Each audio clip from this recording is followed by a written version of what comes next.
5 criteria, whether or not it's contrary to the public interest. I don't believe it's contrary to the public interest. Its last use was as a nightclub or a place of assembly. It's still zoned for that. BS does allow for a nightclub, though this won't be technically a nightclub, it'll be a lounge, less obtrusive than a nightclub actually. Everything is existing there. It's compatible with the rest of the surrounding neighborhood. It'll add to the value of the area instead of having a shuttered, closed building. I went by there on my way here. The sign is empty. It's just a metal bracket hanging there. You can tell that the second floors are not occupied. Obviously, it will increase your tax base. And as far as public interest, in Chester Rod and Gun Club versus the Town of Chester, the court said the first step in analyzing whether granting a variance would be contrary to the public interest or injures to the public rights of others is to examine the applicable zoning ordinance. Here it is zoned for a place of assembly, a nightclub, essentially. This is somewhat less than that, it's a lounge. As the provisions of the ordinance represent a declaration of public interest. So what the court was saying is that ordinances, zoning ordinances, reflect the public's interest because they're voted on by the general public when they're brought up. And so the public interest here is represented by 2 things here. You got the ordinance that makes it zoning eligible for nightclub, and the fact that the town at one point voted to become part of the 6635 towns that allow liquor establishments. To be contrary to the public interest or injures, it must be unduly and in a marked degree conflict with the ordinance, thus that it violates the ordinance's basic zoning objectives. I think this meets the basic zoning objectives. This is a beach seasonal area. It conforms with everything else that's around it. Various places along the beach sell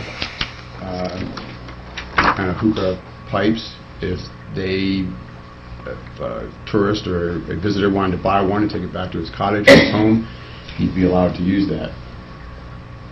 So I think we meet the public interest criterion. Whether or not it would be an unnecessary hardship to the applicant.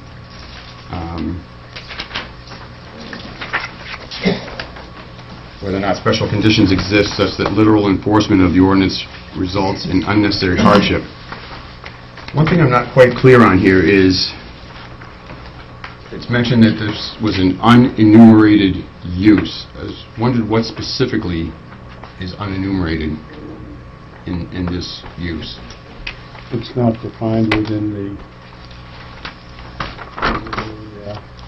section 3 on use. What specifically isn't defined? Pardon? What specifically isn't defined? A cigar lounge or a lounge itself? I would believe specific use, I believe so. Which is what I'm looking at right now. Yeah, right. It's not enumerated in here. Well, I didn't go searching to see if it was, but right. I assume that's what you did. And it's actually not mentioned in there at all. Correct. So it's not that it's not in the right zone, it's just that there exists no zone. Correct. For this. If we were here, I can't remember when it was, 3 or 4 years ago, prior to the public smoking ban, this would not be an issue, as that former lounge allowed smoking at that time. But I think the legislature cut out a niche for these kind of businesses with the enacting of the cigar bar statute within the Liquor Commission statutes. So I think the interesting play here is whether or not this is a zoning issue or whether this is a statutory issue. And we would argue it's more of a statutory issue in that the legislature has allowed cigar bars any place that you could put essentially a liquor establishment. And a liquor establishment would be allowed in this location if that's what they chose to do. That's what it was. That is allowed under your statute, your ordinance on page. If you, correct me if I'm wrong, but if, right now, you could put a lounge in there, you could sell liquor in there, you know, assuming you went through all the proper procedures and everything. Right. You cannot smoke in there in theory. It's not enumerated within section 3.0. And I didn't go searching to make sure because there's so many pages of all these things in there. Therefore, you have to come before this board in order to get a variance, in order to be able to proceed. But what I'm arguing is that also within this zone, this could be a single family or two family Right. occupancy, and were it to be a family occupancy, you would not be able to stop them from smoking, if I'm not mistaken. But the law is you can't do it in a public place. But the law says you can under the Liquor Commission statute as a cigar bar, as long as he meets that criteria where he has 60% of his sales from tobacco products, which will be monitored by his point of sale registers, and the commission comes in on I don't know if it's weekly or monthly basis and audits the books. But we could go through a town meeting and we could say it's prohibited in all zones. But it doesn't say it's prohibited in all zones. Therefore it is, because it hasn't been enumerated. And that's why you're here. But it hasn't been enumerated by omission. It doesn't specifically say it's not allowed. I don't generate these. The planning board does. I know, I realize that. It doesn't say it's allowed either. It doesn't say anything on the matter. No. In fact, as you said earlier, this is relatively how new legislation here in the state?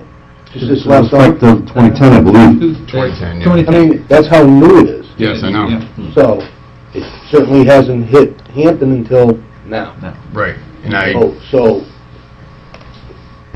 my interpretation is a hookah lounge, cigar bar is something that isn't in our ordinances. In fact, I never heard of a hookah lounge until this gentleman came in. Because he thought I was living under a rock, but it's just something that I never heard of. To me, this is simple.